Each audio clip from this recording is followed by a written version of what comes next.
السلام علیکم everyone. So we are back with yet another question. اور آج کا جو ہمارا کویشچن ہے وہ 14 اگست کے حوالے سے ہے. اور آج عبداللہ صالح سے میں بہت ہی ٹپیکل کویشچن پوچھنے والی ہوں کہ آزادی کے موقع پر کیا آپ کو واقعی لگتا ہے کہ ہم آزاد ہیں؟ اور عبداللہ صالح ہمیں اس کا تھوڑا سا اسٹیریو ٹپیکل آنسر دیں گے. سو لیٹس موو ٹورڈز عبداللہ صالح. جی عبداللہ، آپ کو کیا لگتا ہے کہ کیا ہم واقعی آزاد ہیں؟ دو یہ آنسر اسٹیریوٹیپیکل ہوگا اپنی جگہ، لیکن یہ حقیقت کے ہی بہت قریب ہے. اور حقیقت یہ ہے کہ سب سے پہلے تو ہمیں یہ پتہ تو ہو کہ یار آزادی کی ڈیفینیشن کیا ہے. کہ آزادی کی صرف ڈیفینیشن یہ ہے کہ آپ کو ایک الگ خطہ مل جائے اور آپ کو ایک الگ شناخت مل جائے، ٹھیک ہے؟ یا پھر آزادی کے کا مطلب اس سے کہیں زیادہ جو ہے بڑا ہو سکتا ہے. سو آزادی کا ٹیکنیکلی اگر چھوٹا سا مطلب ہمیں سمجھنا پڑے تو یہ ہوگا کہ بھئی آزادی کا مطلب ہے کہ آپ اپنے فیصلے لینے میں آزاد ہوں، ٹھیک ہے؟ آپ کے فیصلے جن نظریات کی بنیاد پہ ہوں ان نظریات کو آپ جو ہے آزادی کے ساتھ اس نظریے کو آپ چوز کر سکیں، آپ کوئی بھی نظریہ اپنے لیے چوز کر سکیں، ٹھیک ہے؟ اور اسی طرح باقی جو دائرہ کار ہوتے ہیں ایک معاشرے کے، جس میں اس کا مذہب ہوتا ہے، اس کی ایک فیملی سسٹم ہوتا ہے، اکنامک سسٹم ہوتا ہے، اس کا پولیٹیکل سسٹم ہوتا ہے، ان سب کے جو بھی اسٹرکچر ہوگا یا ان کا جو بھی ڈھانچہ ہوگا اس کو بنانے کے لیے آپ آزاد ہو. تو یہ بنیادی طور پہ وہ پیرامیٹرز ہیں.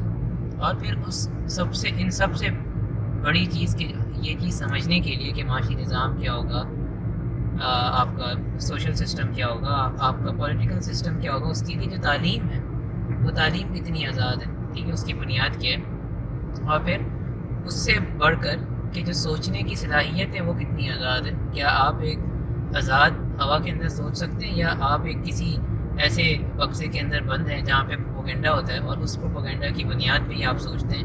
آپ کے اندر اتنی طاقت نہیں ہے کہ آپ کریٹیکل تھنکنگ کے ساتھ کسی بھی نظریے کو جو ہے آپ اس کا انالیسس کر سکیں اور اس کی بنیاد پہ آپ فیصلہ کر سکیں کہ ہمارے لیے یہ بہتر ہے یا بہتر نہیں ہے. تو یہ ایک ڈیفینیشن ہو سکتی ہے جس کے اندر رہ کے ہم کہیں گے کہ اگر یہ ساری چیزوں پہ آپ کیا کہتے ہیں، یہ سارے چیکس ہیں، لیٹ سے اگر ان پہ ایک لگ جاتا ہے تو ہم آزاد ہیں، اگر نہیں لگتا تو ہم غلام ہیں. تو اگر ہم اسی پیرائے میں پاکستان کا انالیسس کریں اور اپنا 75 ایئرس کی جو ہماری ایک تاریخ ہے اس کا انالیسس کریں کہ کیا ہم آزاد ہیں، تو آزادی کے بعد جو سب سے پہلا جو اوتھ لیا تھا محمد علی جناح نے as a governor general of Pakistan, so وہ اوتھ کے اندر بھی انہوں نے اوتھ جو ہے وہ پاکستان کی آزادی کے لیے یا پاکستان کی خود مختاری کے لیے، اور اس کے ساتھ ساتھ انہوں نے یہ بھی کہا کہ جو کنگ جارج ہے جو اس وقت انگلینڈ کا کنگ تھا اس کے بھی وہ جو ہے وفادار رہیں گے.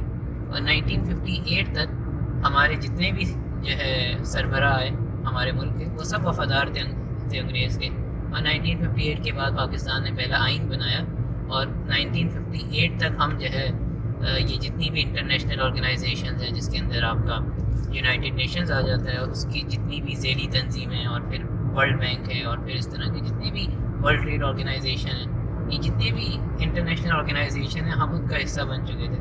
تو جب ہم نے اپنا 1958 میں کانسٹیٹیوشن بنایا تو وہ پورا کانسٹیٹیوشن جو ہے اس نظام کے اندر جو انٹرنیشنل سسٹم ہے اس کے ماتحت تھا. اس نے جو ہمیں بتایا ہم نے اس کو جو ہے آسان لفظوں میں چھاپ لیا. تو ہمارا جو پارلیمنٹ ہے وہ آپ یہ کہہ سکتے ہیں کہ بھئی اس کا کام اتنا ہے کہ وہ ایک پرنٹنگ پریس ہے، اور انٹرنیشنل سسٹم اس کو جو بھی قوانین دیتا ہے وہ اس کو ایک آسان لفظوں میں جو ہے چھاپتا ہے اور وہ آپ کا لوکل قانون بن جاتا ہے. اسی طرح آپ کا پولیٹیکل سسٹم ایوالو ہوا کہ آپ نے جب یہ فیصلہ کیا کہ ہم جمہوری نظام چاہتے ہیں، تو یہ آپ نے کیسے فیصلہ کر لیا کہ ہمارے لیے جمہوری نظام بہتر ہے؟ کس نے اس پہ بحث کی، ٹھیک ہے؟ اس پہ کتنے دلائل دیے گئے کہ یہ اچھا ہے یہ برا ہے، اور پھر ہم نے کہا کہ اچھا کنسنسس کے ساتھ ہم نے فیصلہ کرتے ہیں کہ جمہوری نظام ہو.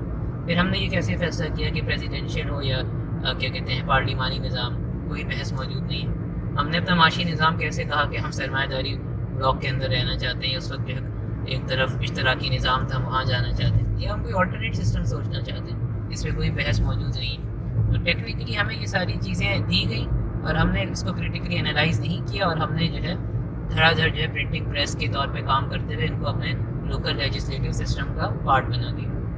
تو یہ ہماری حیثیت ہے. اسی طرح آپ کا ایجوکیشن سسٹم ہے، ٹھیک ہے؟ آپ نے کب یہ فیصلہ کیا کہ ہم انگریز کے بنائے ہوئے ایجوکیشن سسٹم میں رہنا چاہتے ہیں، یا ہم یہ جو مدارس کا نظام ہے جو وہ بھی انگریز نے بنا کے دیا آپ کو، مدارس کا نظام جس پہ آج ہمارے مولوی بڑے اچھلتے پھر رہے ہیں کہ بھائی یہ جو ہے اسلامی تعلیم کا نظام ہے. بھائی یہ آپ کا بنایا ہوا تو نہیں ہے. یہ تو انگریز نے, جب انگریز آیا تو انگریز نے کہا بھائی دنیا کی تعلیم الگ اور دینی تعلیم الگ, اور دینی تعلیم کے لیے اس نے ایک پورا جو ہے اپنے ایک سلیبس بنایا اور آپ نے اس کو اڈاپٹ کر لیا. ٹھیک ہے, جو کہ دیوبند سے اٹھایا آپ نے, اور اس وقت اٹھایا دیوبند سے جب دیوبند پہ جو ہے جو شیخ الہند تھے اس کو انگریز جو ہے مالٹا میں بند کر دیتے ہیں. اس کے بعد جو دیوبند کے اندر جتنے علماء تھے وہ انگریز کے پٹھو تھے. ٹھیک ہے, اور اس کے بعد جو پوری جو تاریخ چلی آپ کی علماء کی, وہ سب کون تھے؟ ان کو جو ہے انگریزوں نے بڑے بڑے خطاب دیے. ٹھیک ہے, اور دوسری طرف سر سید احمد خان نے جو ہے ایک تعلیمی نظام لے کر آیا جو سائنس کی بنیاد پہ تھا, جس کا مذہب سے تعلق ہی نہیں تھا. تو یہاں تو یہ تو آپ کے لیڈران تھے, یا یہ وہ لوگ تھے جن کو آپ آزادی کا رہنما سمجھتے ہیں. ٹھیک ہے, تو یہ اگر بنیاد ہے آپ کی آزادی کی, تو یہ بڑی کھوکھلی بنیاد ہے, اور اس بنیاد پہ آپ کو آزاد نہیں کہہ سکتے. ٹھیک ہے, آپ اس خوش فہمی میں ضرور رہ سکتے ہیں کہ آپ آزاد ہیں, لیکن در حقیقت آپ ایسے غلام ہیں جس کو پتہ بھی نہیں کہ وہ غلام ہیں. تو یہ میرے خیال سے پوری ہماری جو تاریخ ہے اس کا ایک انالیسس ہو سکتا ہے.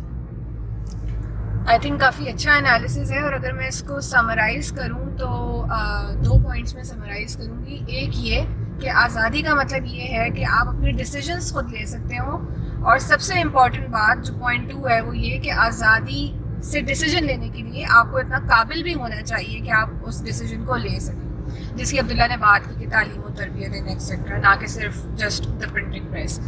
آئی ہوپ ہماری ویڈیو آپ کو پسند آئے گی. آپ ہمیں بتائیں کہ آزادی آپ کے لیے کیا ہے. ڈو لیٹ اس نو کہ آپ کو کس ٹائپ کی ویڈیوز پسند آ رہی ہیں. Please like, share and subscribe to our videos in our channel. We'll be back with yet another question. Till then take care. اللہ حافظ.